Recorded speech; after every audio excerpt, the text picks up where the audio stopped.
Yeah.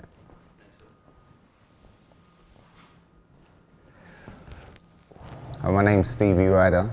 Basically been collecting sneakers since the 80s and still at it. My love for this shoe is basically based off the air bubble, because it was just like the first time it had ever been seen. And the simplicity of it at that time with the popping colours made my love for it like grow. You know, when something's absent, your heart grows fonder for it. So when they started making them again, I just started buying as many as I could. I weren't really rocking them at the same time. I was kind of just rocking a few pairs and then collecting and stocking and stacking. I kind of knew I was ahead of the game even in school, like 10 times, do you know what I'm saying? So I knew what was coming.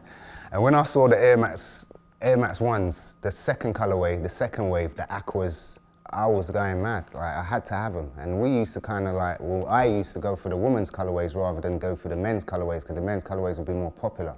And then back in school days, you had to be original. It weren't about copying what the next man's got.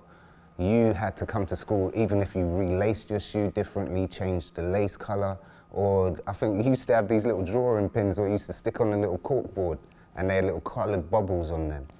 We used to stick those in non-bubbled soles, obviously, just to make the shoe look different and be original. So basically, them days is just being original that would get you through. There was gems to be got. The mainstream, you didn't really talk too much back then. You got your kicks and then you kind of kept it quiet where you got them from. Oh, I got them from someone in America, got them for me, or a family member bought them back. You wouldn't really talk out the business, but now it's like, it's harder because everybody's more into it for hype instead of loving the shoe. For me, it was just the color. There wasn't an Air Max 1 with this colorway before in my book, so seeing it was an instant favorite out of the pack for me because of the color. I used to have my own nickname for it, like Lemon Ice, because it reminded me of like an ice cream. So I was just like, yeah, lemon popsicle, lemon ice, and yeah, that's what I used to call them. But it's nice to see them come back, and the shape is actually in good, you know, as good as it can be. I got a call from HQ London, Nike London, and they said, can I come down because Nike HQ want to speak to me on a conference call. It was like I was crowned a master of air. They made me a master of air. They were saying, yeah, we're working on a project. We're going to choose 9 people from around the globe, and for your passion and whatnot and stuff like that. And obviously I'm ecstatic because from school I've loved this shoe, and for them to recognize like a big brand like Nike, one of the biggest brands in the world, has recognized your passion, man, anybody would be happy with that situation there. And it was like, I actually thought that the world was gonna end because how could this be happening? Like, it was just unbelievable, innit? It was mind-blowing, do you know what I'm saying? It's like, how many times does that happen in the world to somebody that loves something that much? And yeah, it made my mum proud as well. Yeah, the first thing I look at is basically, it's got to be the shape, the colorway. Like, I'm an OG, so we all love this mesh thing rather than a leather toe box. Although these friends and family paras are like leather toe box.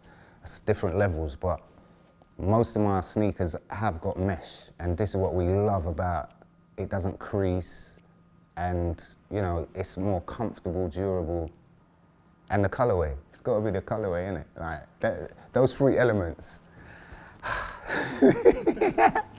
This in itself, man, this is like, it's like a cross between 1Limeade and a BRS because of the color, this green. But yeah, this is what we want to see, basically. Loads of nice colors, different materials. 3M's always a winner kind of on an Air Max 1. I think I saw like sketches of the first Air Max 1s before they came out, that they were gonna put 3M on the heels, but it kind of just didn't happen. I don't know why, but yeah, I remember seeing that. It would have been nice. And at the time in '87, I was like, why ain't they putting 3M on this? When the Air Max 1 came out, it was kind of it. That was it. My love was reborn. They done well with this so far. Them unsightly creases, I'm not seeing them. I don't know, man. The feeling's just, you see when I see a new colorway come out, I get goosebumps. And I get this mad feeling all over my body. That is like, I can't ignore that. Do you know what I'm saying? A majority of the time for sneakers, if I've seen sneakers give me goosebumps, mate, or if I go to sleep and I'm still thinking about this shoe in the morning, I gotta get it. The bubble, there's the difference in the bubble, obviously. We had bigger bubbles back then, so the bubble's smaller. We will always love what we can't have. I'm not gonna go and pass a store and say, oh no, I'm not gonna buy that. I'm definitely gonna buy it, so yeah. I am feeling this shoe. It's almost making me lose my words. And like, if you want to say my top 5 pairs ever, these would be number 1 and 2, or joint 1. Do you know what I'm saying? Because these are the first ones that ever came out, and it caused shockwaves in the sneaker community. It was a game changer, and this kind of, I feel this was the turning point for Nike, Visible Air. Because I was into Nike before, but not as hard. When they come out with this bubble business, that was it. 87 is such a nice year. If you think back, you had to be there to understand it. But it was the first time for a lot of things that were coming out. It's such a pinnacle year. And to feel like the prototype has never been, it was only done for 1 year, and that was a bigger air bubble on both of these units. And I think because they were popping a lot, they've reduced them to this size. So I think I kind of hoping they will bring back that big bubble. So as much as I love the shoe, and I still love these size bubbles, but I would love for them to bring back the actual shoe that I'm thinking about so much in my head, you know what I'm saying? Perfect shoe. I got them signed by Tinker when I went to America. And he signed the inner sole for me. I didn't want him to sign the outer because obviously this is not a shoe they've retroed, so I kind of want to wear them still, but yeah, he signed them.